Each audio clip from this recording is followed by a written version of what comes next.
ఈరోజు మన వీడియోలో మనం మాట్లాడుకోబోతున్నాం నితిన్ తమ్ముడు movie complete story. So late చేయకుండా మన వీడియోలోకి వెళ్ళిపోదాం. మీరు చూస్తున్నారు మూవీ బఫెట్. మూవీ ఓపెనింగ్ సీన్లో వైజాగ్లో ఒక ఫ్యాక్టరీలో బ్లాస్ట్ అవుతుంది. ఆ బ్లాస్ట్ వల్ల పాయిజనస్ కెమికల్ రిలీజ్ అయ్యి చాలామంది చనిపోతారు. ఆ ఫ్యాక్టరీ ఓనర్ అజర్వాల్ మెయిన్ విలన్. అజర్వాల్ చాలా రిచెస్ట్ పర్సన్. ఎంత రిచ్ అంటే ఆ బ్లాస్ట్ ఇష్యూ కోసం మాట్లాడడానికి మంత్రి గారు తన హోమ్కి రావడానికి 50 lakhs ఇస్తాడు. కాకపోతే అజర్వాల్ వాళ్ళ మామ్ అండ్ డాడ్ తనని అడాప్ట్ చేసుకుంటారు. బట్ ఒక కార్ యాక్సిడెంట్లో వాళ్ళ మామ్ అండ్ డాడ్ కూడా చనిపోతారు. అజర్వాల్ ఇయర్కి దెబ్బ తగిలి నార్మల్ టోన్లో మాట్లాడినా అది 100 times ఎక్కువగా వినపడుతుంటుంది. ఒకవేళ ఎక్కువ సౌండ్ వస్తే ఇంకా అంతే సంగతి. మినిస్టర్ గారు తనకి 10 crores, సీఎం గారికి 100 crores అండ్ చనిపోయిన వాళ్ళ ఫ్యామిలీ మెంబర్స్కి 2 lakhs డీల్ మాట్లాడుకుంటారు. బట్ చనిపోయిన వాళ్ళ ఫ్యామిలీ మెంబర్స్ ఆ అమౌంట్ తీసుకోవడానికి రిఫ్యూజ్ చేస్తారు. They want justice. మన తెలుగు సినిమాల్లో వెంటనే జస్టిస్ ఎక్కడ దొరుకుతుంది భయ్య, ఎక్కడో క్లైమాక్స్లో ఉంటుంది. నెక్స్ట్ సీన్లో మన నితిన్ అన్న హ్యాజ్ ఎ జైగా కనిపిస్తారు. జై ఆర్చర్. తన డ్రీమ్ ఎలా అయినా మన కంట్రీకి గోల్డ్ మెడల్ తేవాలని. బట్ తన కోచ్ నువ్వు ఇంతకు ముందులా ఫోకస్ చేయడం లేదు, ఎక్కడో ఏదో బోల్ట్ వీక్ అయింది చూసుకొని అంటాడు. ఇక్కడే వర్ష హ్యాజ్ ఎ చిత్రాగా స్క్రీన్ మీదకు వస్తుంది. చిత్ర జైకి చాలా క్లోజ్ ఫ్రెండ్ అండ్ ఆల్మోస్ట్ తన లైఫ్ చిన్నప్పుడే ఎండ్ అవ్వాల్సింది. బట్ జై చేసిన ఒక హెల్ప్ వల్ల ఇప్పుడు ఒక మంచి పొజిషన్లో ఉంది. చిత్ర జైని చూసి ఏంట్రా అలా ఉన్నావు, నువ్వు ఫిజికల్లీ ఫిట్ ఉన్నావురా, నీ డ్రీమ్ గోల్డ్ మెడల్, జస్ట్ దాని మీద ఫోకస్ చేయని ఎంకరేజ్ చేస్తుంది. జై తన గోల్ మీద ఎంత ఫోకస్ చేస్తున్నా తన చైల్డ్ మెమోరీస్ గుర్తొస్తూ ఉంటాయి. నేను కాన్సన్ట్రేట్ చేయలేకపోతున్నా అని ఫుల్ ఫ్రస్ట్రేట్ అయ్యి బైక్ డ్రైవ్ చేస్తుంటే మనోడికి చిన్న యాక్సిడెంట్ కూడా అవుతుంది. రికవరీ అయ్యాక చిత్రతో మాట్లాడుతూ నా ప్రాబ్లం మా అక్కకి దూరంగా ఉండడం, నాకు మా అమ్మ మా నాన్న మొత్తం మా సిస్టరే, కానీ నేను 10 years ఉన్నప్పుడు మా అక్క ప్రేమించిన అతనితో వెళ్ళిపోవాలనుకుంది. ఒక లెటర్ నాకు ఇచ్చి అతనికి ఇవ్వమని చెప్పింది. బట్ మా డాడీని చూసి నేను భయపడి మా డాడీకి ఇచ్చాను. మా డాడీ మా అక్కను బలవంతంగా వేరే వాళ్ళకిచ్చి పెళ్లి చేశారు. ఆ డే నుంచి ఇప్పటి వరకు మళ్ళీ అక్కని చూడలేదు.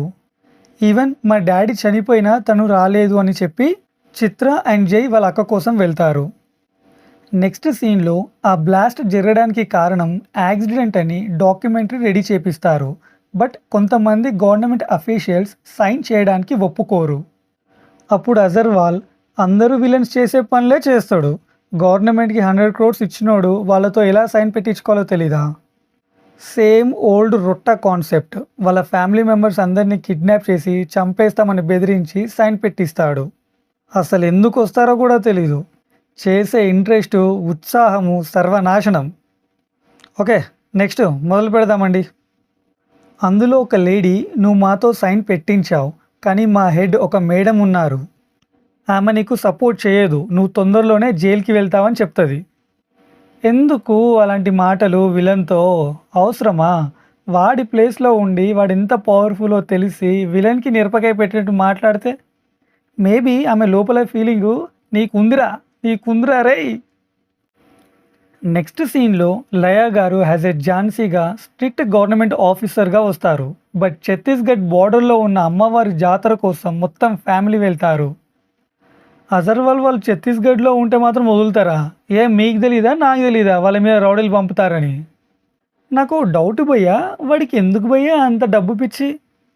అమ్మ అయ్యా లేరు, అడాప్ట్ చేసుకున్న వాళ్ళు కూడా కార్ యాక్సిడెంట్లో హుష్ ఫటాక్ అయ్యారు, సిబ్లింగ్స్ కూడా లేరు. దీనమ్మ జీవితం, వాడి కొంపల నుండి కూడా బయటికి రాడు భయ్యా, సౌండ్లు ఎక్కువ వస్తాయని. సర్లే ఏవేవో అనుకుంటాం, అన్నీ అవుతాయా ఏంటి? రౌడీలు ఝాన్సీ వాళ్ళ ఫ్యామిలీ మీదకు అటాక్ చేస్తారు. ఇక్కడ ఒక కిరాకిల్స్ ఆఫ్ మిరాకిల్స్ ఉంది భయ్యో. అక్క కోసం అక్కడికి వచ్చిన జై వాళ్ళని చూసి ఒక్క హ్యాండ్తో 15-20 మెంబర్స్ని కొడతారు భయ్యా. నవ్వకండి, సీరియస్ మ్యాటర్. అయితే వాళ్ళందరూ బాబు చాలా బాగా వచ్చి కాపాడా, కొంచెం మేము ఊరు దాటేదాకా మాతో ఉండు అని చెప్తారు. జై ఫుల్ హ్యాపీ, వాళ్ళ అక్కని చూశాడు అండ్ ఇప్పుడు వాళ్ళ సిస్టర్తోనే ఉన్నాడు. బట్ ఝాన్సీ ఇంకా గుర్తుపట్టదు. అజర్వాల్ ఆ రౌడీస్కి కాల్ చేసి ఏమైంది సైన్ ఇంకా పెట్టించలేదని అడుగుతుంటాడు. మన జై ఆ విలేజ్లో ఉన్న SOS టీమ్కి కాల్ చేస్తాడు. ఆ కాల్ లిఫ్ట్ చేసేది హీరోయిన్ సప్తమి గారు has a Ratna. Heroine call attend చేసి ఫస్ట్ మాట్లాడే మాట, మెల్లగా నడుస్తుంది నత్త, మీతో మాట్లాడుతుంది రత్న. జై వాళ్ళ సిచ్యువేషన్ చెప్తే అది అర్థం చేసుకొని వాళ్ళకి ఫోన్లో గైడెన్స్ ఇస్తూ ఉంటుంది. వెనకేమో ఆ రౌడీస్ వస్తూ ఉంటారు. ఆ టైంలో సాంగ్ వస్తుంది భయ్య. అసలు ఎలా చూసినా సాంగ్కి అక్కడ స్పేస్ లేదు, బట్ డైరెక్టర్ గారు స్పేస్ క్రియేట్ చేశారు. నెక్స్ట్ సీన్లో రత్న వాళ్ళ కోసం బస్ అరేంజ్ చేస్తుంది. ఆ bus driver lady full commercial and mass. Please భయ్య, ఆమె పేరు చెప్తా, మీరు నవ్వకండి. ఆమె పేరు గుంత. వాళ్ళు బస్సు ఎక్కి వెళ్తున్నప్పుడు ఆ రౌడీలు వచ్చి మళ్ళీ అటాక్ చేస్తారు. జై ఒక్కడే ఫైట్ చేస్తుంటాడు. వాళ్ళ ఫ్యామిలీలో ఒక ప్రెగ్నెంట్ ఉమెన్ కూడా ఉంటుంది. డెలివరీకి ఇవాళ రేపు అన్నట్టు ఉంటుంది. Simple logic. అలాంటి కండిషన్లో ఉన్న ఆమెకి జాతరలకు ఎందుకు తీసుకురావడం? జాతర ఏమైనా ఇంటి పక్కన ఉందా? ఓ ఎక్కడో ఛత్తీస్గఢ్లో ఉంది. వాళ్ళ ఫ్యామిలీలో జెంట్స్ 4-5 మెంబర్స్ ఉంటారు, కానీ ఒక్కడు ఫైట్ చేయరు. ఈసారి కూడా జయ్యే వాళ్ళందరినీ కొట్టి బస్ ఎక్కి వెళ్తుంటారు. ఫ్యామిలీ మెంబర్స్ అందరూ, నువ్వు సైన్ చెయ్యు లేకుంటే వాళ్ళందరూ మనని చంపేస్తారు, మీరు జాతరకి తీసుకొచ్చినట్టు లేదు, మా అందరినీ బలియడానికి తీసుకొచ్చినట్టు ఉంది, ప్లీజ్ సైన్ చేయండి అని చెప్తారు. స్టిల్ అప్పుడున్న సిచ్యువేషన్లో కూడా ఆమె సైన్ చేస్తే వాళ్ళు వెళ్ళిపోతారు. వాళ్ళకి జస్ట్ ఆ సైన్ కావాలంతే. ఝాన్సీ, నేను సైన్ చేయను, నా జాబ్కి నేను కమిట్ అయి ఉంటా అని చెప్తుంది భయ్య.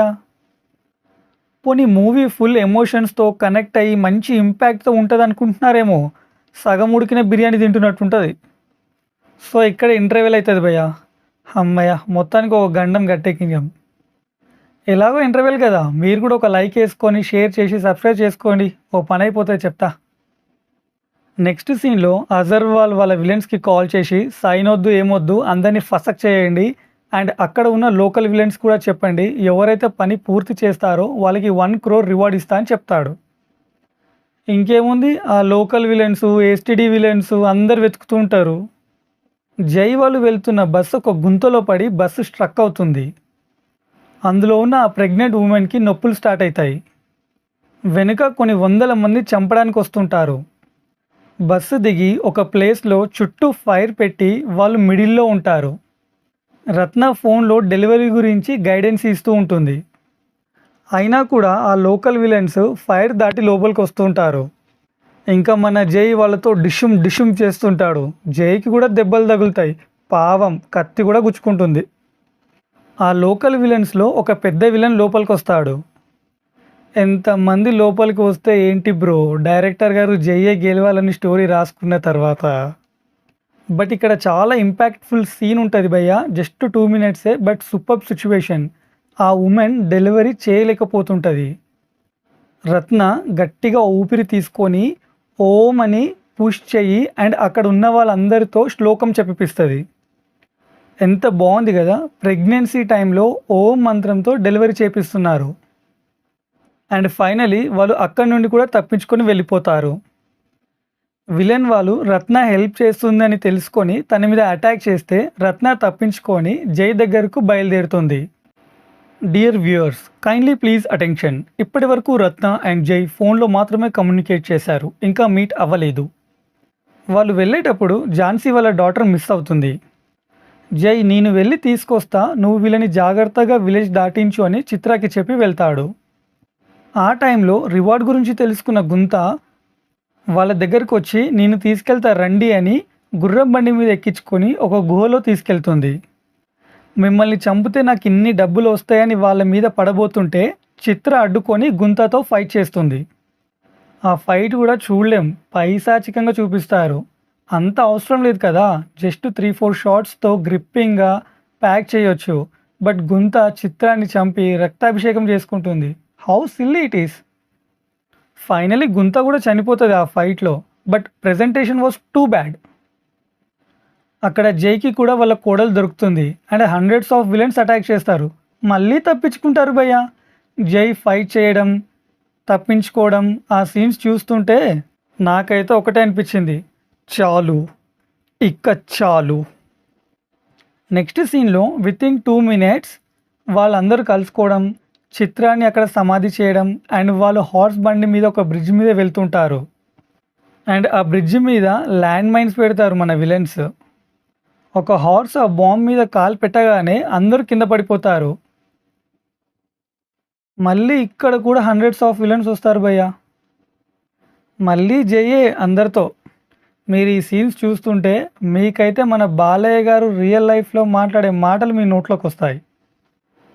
అవైతే నేను ఇక్కడ అనలేను కానీ, ఎందుకు బ్రో తెలుగు సినిమాలో హీరోలకి ఇన్ని కష్టాలు? ఓ గాడ్.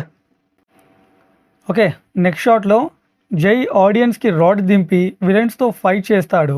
ఫైట్లో ఒక విలన్ ఝాన్సీని కత్తితో పొడుస్తాడు.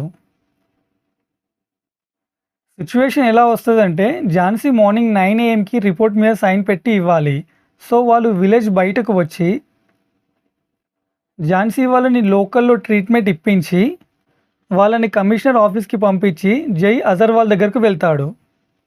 అజర్వాల్కి థౌజండ్స్ ఆఫ్ ప్రైవేట్ సెక్యూరిటీ ఉంటుంది. అవన్నీ దాటుకొని వెళ్ళిపోతాడు భయ్య. ఆకాశంలో చుక్కలు లెక్కెట్టొచ్చా, సముద్రంలో చేపలు చూడొచ్చా, తెలుగు సినిమాలో లాజిక్లు అడగొచ్చా? ఇంకా నా వల్ల కాదు భయ్య. దేవుడా శ్రీరామచంద్ర ప్రభు. అజర్వాల్ని తీసుకొచ్చి పబ్లిక్లో పడేస్తాడు. పబ్లిక్ సౌండ్తో చంపేస్తారు. ఝాన్సీ రిపోర్ట్ సబ్మిట్ చేస్తుంది. 6 months తర్వాత జై గోల్డ్ మెడల్ తీసుకొని చైత్ర దగ్గరకు వెళ్ళి కొంచెం ఫీల్ అవుతాడు. అండ్ తర్వాత రత్న దగ్గరకు వెళ్తాడు. అండ్ మన టైం బాగుండి సినిమా ఇక్కడితో అయిపోతుంది భయ్య. Thank you for watching this video.